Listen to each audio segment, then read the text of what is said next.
pelajaran kita. Mari kita berdoa terlebih dahulu dipimpin oleh Alta. Semua siap gerak, berdoa mulai.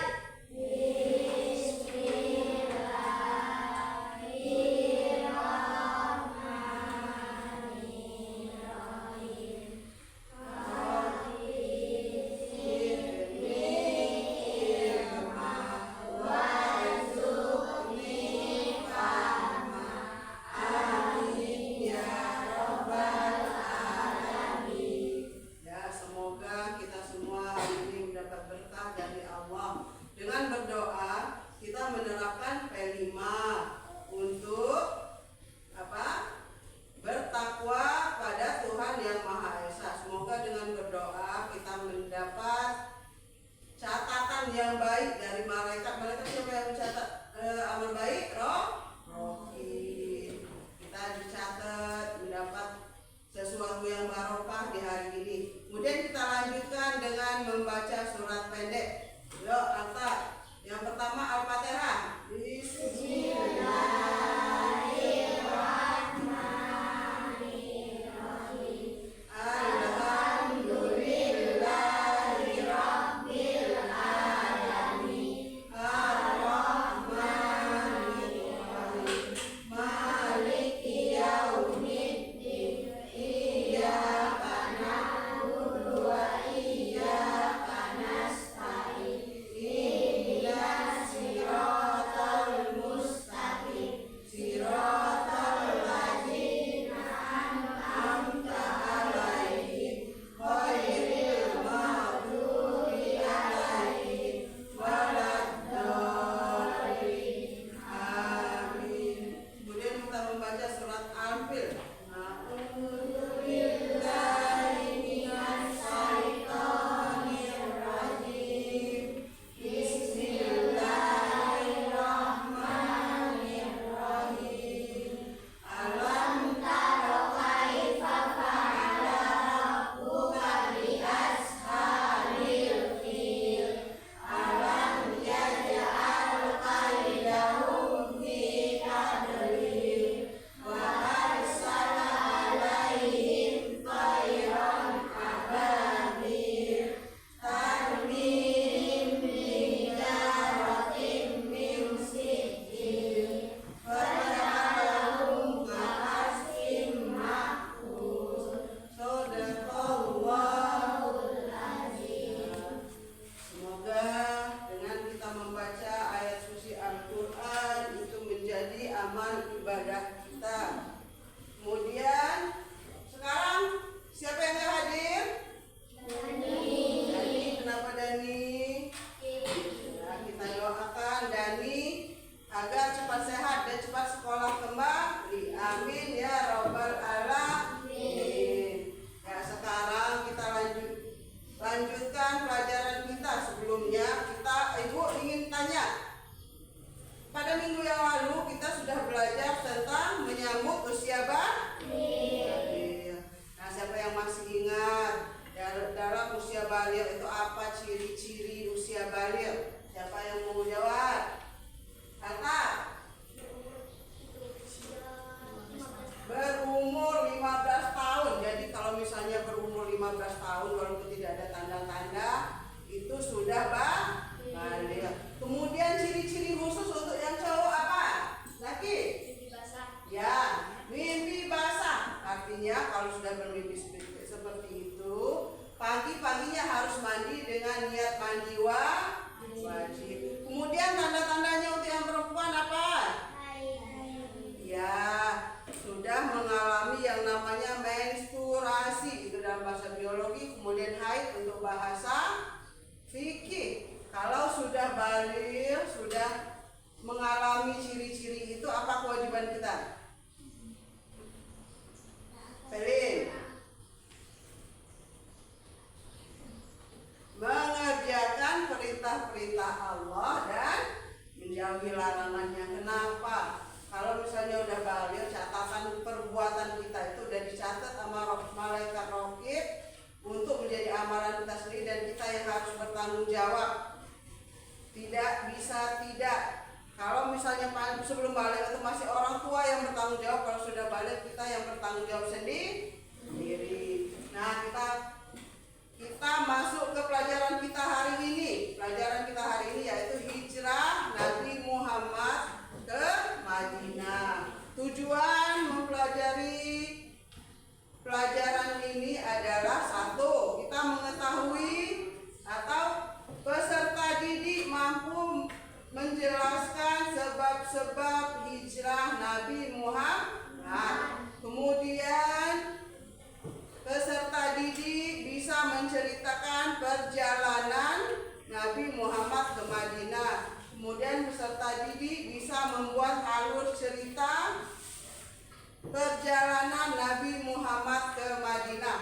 Nah, untuk melanjutkan pelajaran kita, karena pelajaran kita berbasis PBL itu yaitu kalian mencari masalah sendiri dari materi, kalian menyelesaikan diri sendiri, kemudian kalian mencari solusi dan nanti presentasi nanti kita diskusi untuk memecahkan solusinya. Sekarang kita melihat video tentang kisah hijrah Nabi Muhammad.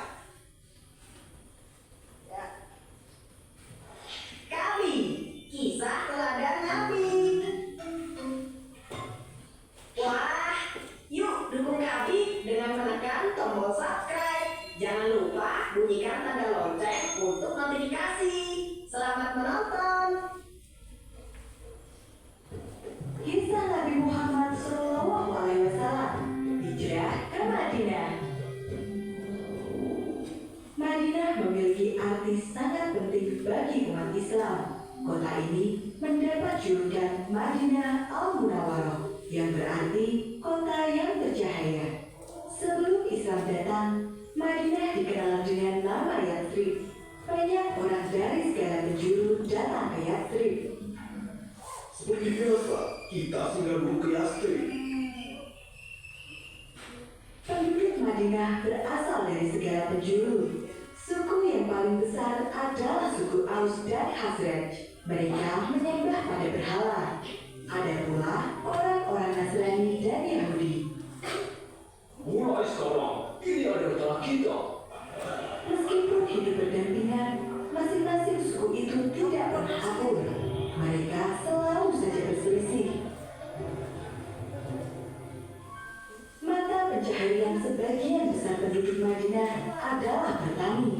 Tanah di sana sangat subur, sehingga kurma dan anggur bisa tumbuh dengan baik. Lihatlah, orang kita kali ini sangat melimpah. Benar sekali. Ini berkat perlindungan pohon keramat. Sebagian besar dari mereka memang masih menyembah pada benda-benda alam. Setiap kali musim haji tiba, seluruh umat manusia datang ke Mekah, termasuk pula suku Khazraj. Saat itulah Rasulullah mengundang mereka dan mengenalkan Islam. Kami bersaksi tiada Tuhan selain Allah dan Muhammad adalah utusan Allah. Alhamdulillah, mereka mengucap 2 kalimat syahadat dan memeluk Islam. Pada tahun berikutnya, suku Aus ikut bersumpah setia kepada Rasulullah. Suku Aus dan Khazraj selalu bermusuhan hampir 120 tahun lamanya. Namun, Rasulullah berhasil menyelesaikan masalah mereka dan membuat mereka menjadi saudara. Mulai sekarang, kita berjanji untuk membantu Rasulullah. Kita adalah pembantu bagi Rasulullah. Sejak saat itu, mereka dikenal sebagai kaum Ansor, yang berarti pembantu. Berita tentang adanya kaum Ansor yang bersedia membantu dan melindungi Rasulullah ini membuat suku Quraisy geram. Apalagi satu persatu umat Muslim mulai hijrah ke Madinah. Jangan biarkan Muhammad hijrah. Bukan semua pemimpin Quraisy. Kita harus menyusun rencana. Pada hari yang ditentukan, semua pemimpin Quraisy berkumpul di Darun Nadwa. Musyawarah pun dimulai. Masing-masing perwakilan kabilah mulai mengutarakan pendapat. Bagaimana jika kita mengurungnya? Tidak, pada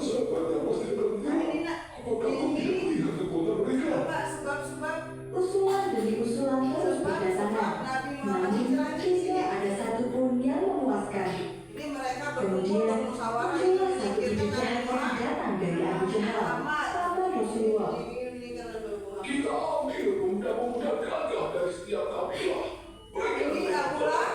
Siapa saja yang berhasil membunuh Muhammad akan mendapat imbalan 1.000 dinar. Semua orang yang hadir di malam itu setuju dengan usulan dari Abu Jahal. Itu sudah terbaik. Abu Lahab Setelah nama peristiwa lainnya dari adalah malam Abu itu, Jahal. Abu Jahal menyusun rencana sebaik mungkin. Dia memilih pemuda-pemuda hebat dan menentukan waktu yang tepat untuk menyerang. Apakah kalian semua sudah siap? Siap, Tuhan.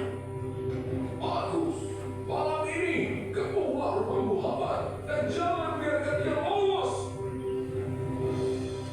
Rencana Abu Jahal sangat rapi dan tersembunyi. Kemudian Namun Ali bin Allah Abi Thalib mengetahui semuanya. menggantikan Kemudian Allah mengutus hidup malaikat Nabi Jibril Muhammad. untuk menemui Rasulullah. Allah berfirman, Wahai Rasulullah, janganlah engkau tidur malam ini di atas tempat tidur yang biasa engkau gunakan. Sesungguhnya Allah menyuruh supaya engkau berangkat hijrah ke Yatsrib. setelah menerima wahyu tersebut, Rasulullah bergegas menemui sahabatnya Abu Bakar.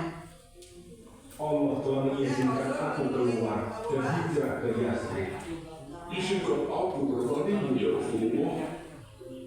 Atas izin Allah, Abu Bakar pun menyiapkan segala macam kebutuhan, dimulai dari unta tunggangan, pakaian, hingga makanan. Setelah semua persiapan selesai, Rasulullah pergi menemui Ali bin Abi Thalib. Apa yang harus aku lakukan ya Rasulullah? Rasul kemudian meminta agar Ali tidur di atas kasurnya dan memakai selimut miliknya. Setelah keadaan membaik, Rasul meminta agar Ali menyusunnya ke Madinah. Sebelum malam tiba, Rasulullah diam-diam keluar dari kota Mekah. Ali menjalankan perintah Rasul dengan baik. Dia berbaring dengan selimut menutupi tubuhnya di atas kasur milik Rasul. Aku melihat Muhammad masih tertidur. Kita tunggu gelap. Saat itulah kita akan beraksi. Mereka tidak menyadari jika yang berada di dalam rumah itu bukanlah Rasulullah. Ketika waktu yang telah ditentukan tiba, para pemuda itu menyerbu ke dalam dan mendobrak kamar Rasulullah. 2 menit lagi. Dia bukan Muhammad. 2 menit lagi. Tidak semua. Mereka pun mencari Rasulullah ke seluruh penjuru rumah, dan ketika tidak menemukannya, mereka pun menghajar Ali dan memintanya buka mulut. Cepat katakan di mana Muhammad berada. Namun, Ali tidak sekalipun membuka mulutnya. Para pemuda itu pun semakin marah. Buat dia bicara, atau kita semua yang akan celaka. Para pemuda itu takut akan hukuman yang mungkin saja diberikan oleh pemimpin Quraisy jika mereka gagal menjalankan perintah. Kabar tentang Rasulullah yang berhasil keluar dari kota Mekah pun segera tersebar. Seluruh prajurit dan kaum Quraisy berpencar untuk mencari Rasul. Telusuri semua jalanan menuju ke Madinah. Dia pasti pun jauh. Yang lainnya, awasi keluarga Muhammad. Jangan biarkan mereka mengirim bantuan seperti apapun. Pencarian atas Rasulullah pun dilakukan secara besar-besaran. Saat itu, Rasulullah dan Abu Bakar telah sampai di Gunung Sur. Mereka berdua sudah kelelahan setelah hampir sehari semalam berjalan. Ya Rasulullah, ada sebuah gua di sana. Aku akan memeriksanya lebih dulu. Setelah memastikan gua itu aman, Abu Bakar pun mempersilahkan Rasul untuk masuk. Rasulullah bersembunyi di Gua Sur selama beberapa hari. Secara bergantian, orang-orang kepercayaan Rasul datang untuk membantu. Mereka adalah Abdullah, putra Abu Bakar, yang menyampaikan berita dari Ya, itu tadi video sebab-sebab Nabi Muhammad hijrah. Kalian kira-kira udah dapat masalah, udah dapat pertanyaan dari video tadi? Sekarang kalian buat kelompok diskusi, kita menyelesaikan masalah yang ada. Ya. untuk kelompok. Ini disatuin. Yang isi. Ada isi.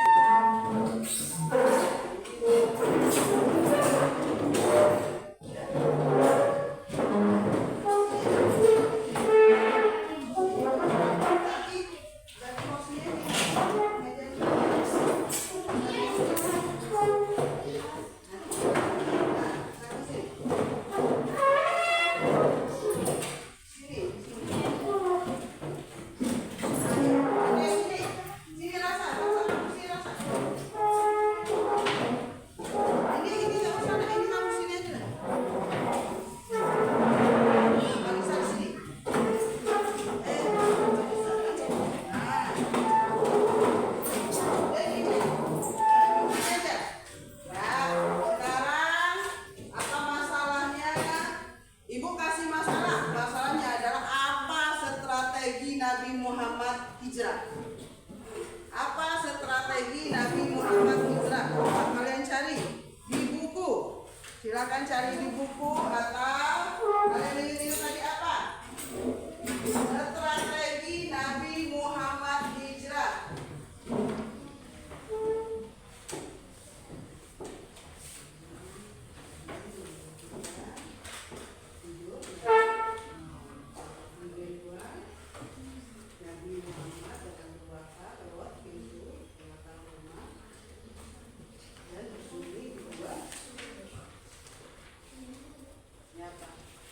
Kira-kira strategi Nabi Muhammad hijrah apa tadi dari video tadi? Tadi setelah para pemuda berkumpul ingin membunuh Nabi Muhammad dan berkumpul di depan rumah Nabi Muhammad apa? Nabi Muhammad ke tempat Abu Bakar, kemudian siapa yang menggantikan tidurnya? Ali bin Abi Thalib. Kemudian Nabi Muhammad keluar dari rumah Abu Bakar ke belakang ke gua Sur. Coba bisa nih.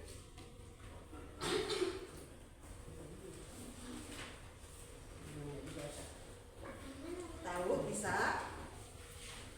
Ya. Strategi Nabi Muhammad hijrah. Kalau sudah nanti ibu kasih LKPD untuk diselesaikan. Nanti setelah menerima LKPD kalian presentasi.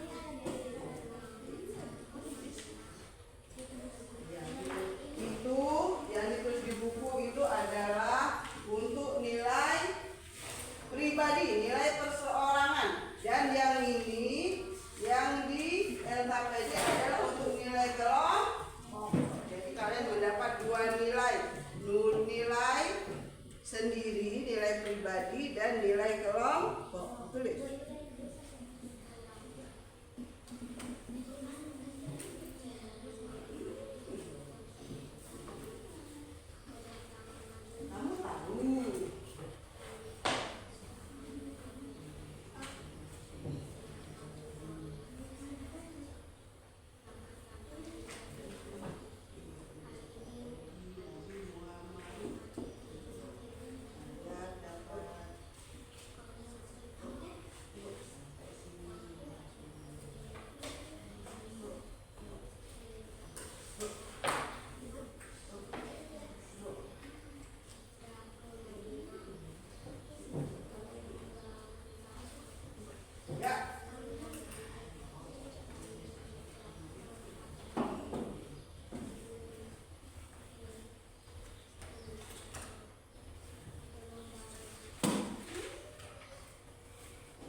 Sudah semua?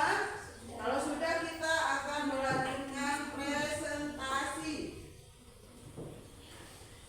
Kita mulai dari kelompok siapa Indonesia? Kelompok siap? Siap, Pelin. Ya, kita mulai dari kelompok Pelin. Kelompok 2. Suara yang keras ya, Nak. Assalamualaikum warahmatullahi wabarakatuh. Perkenalkan nama saya Waalaikumsalam warahmatullahi wabarakatuh. Perkenalkan nama saya Pelin dari kelompok 2, anggota kelompok Amin Afrika Pelin. Saya akan mempresentasikan tentang sebab-sebab Nabi Muhammad hijrah.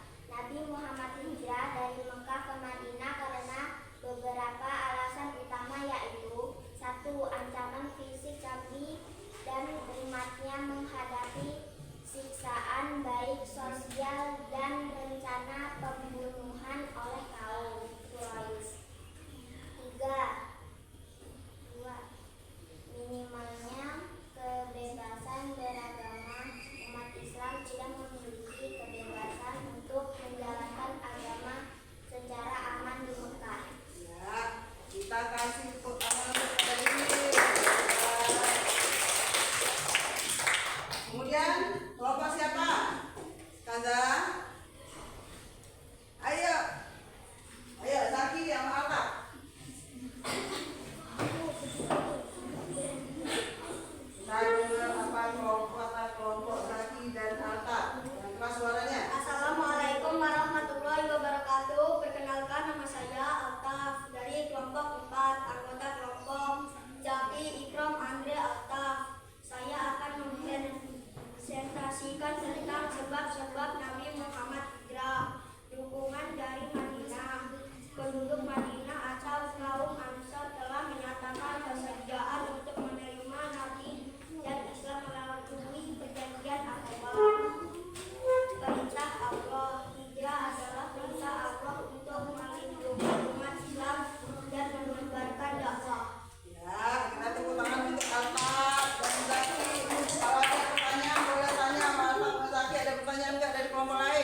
belajarkan, masa nggak bisa?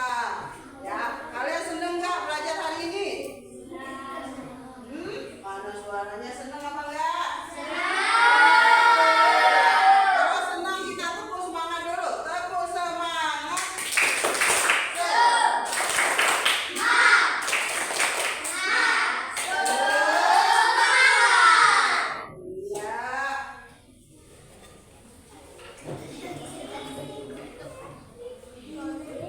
Kemudian kira-kira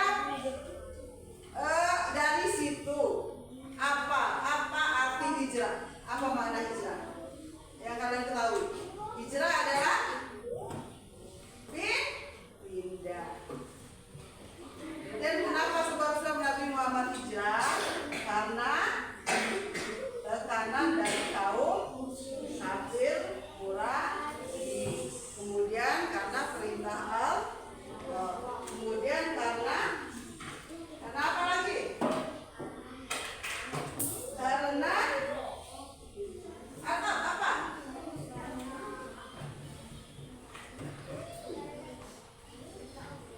Perintah Allah. Kemudian karena apa? Karena ingin kebebasan. Setelah sampai di Madinah nanti Nabi Muhammad dapat kebebasan, bisa menyebarkan agama Islam yang secara meluas. Tidak ada yang melarang. Di Mekah umat Islam dilarang untuk beribadah, dilarang untuk berbuat baik, dilarang, sampai mereka akan menyingkirkan Nabi Muhammad. Karena itu Nabi Muhammad hijrah. Kemudian ada yang mau bertanya?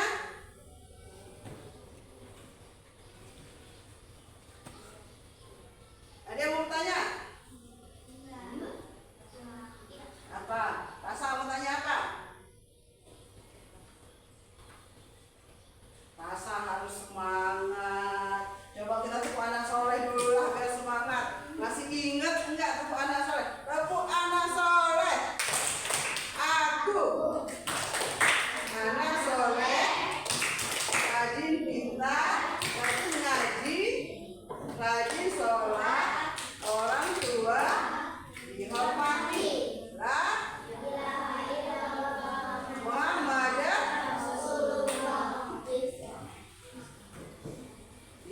Islam.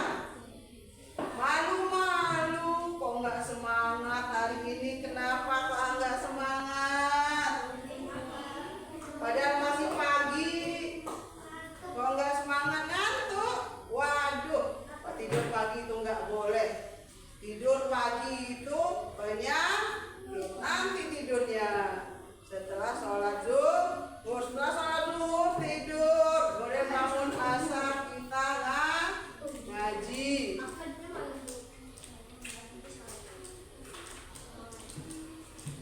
Ya. Kalau nggak ada pertanyaan, Ibu kira pelajaran kita hari ini cukup. Kita tutup dengan doa. Apa? Pimpin doanya. Bismillahirrahmanirrahim. Wal asri innal insana lafil khusri illa allazina amanu wa amilus solihati wa tawasau bil haqqi wa tawasau bis sabri. Sadaqallahul azim. Assalamu alaikum warahmatullahi wabarakatuh. Sebelum kita bubar, Ibu akan menekankan kembali pelajaran kita kali ini berbasis PJBL. PJBL itu dimana kalian belajar sendiri, mencari masalah sendiri, menyelesaikan sendiri, mencari solusi sendiri, kemudian dipresentasikan. Kalau misalnya nggak tahu bisa tanya ke yang bisa, kemudian bisa cari di internet, di Google.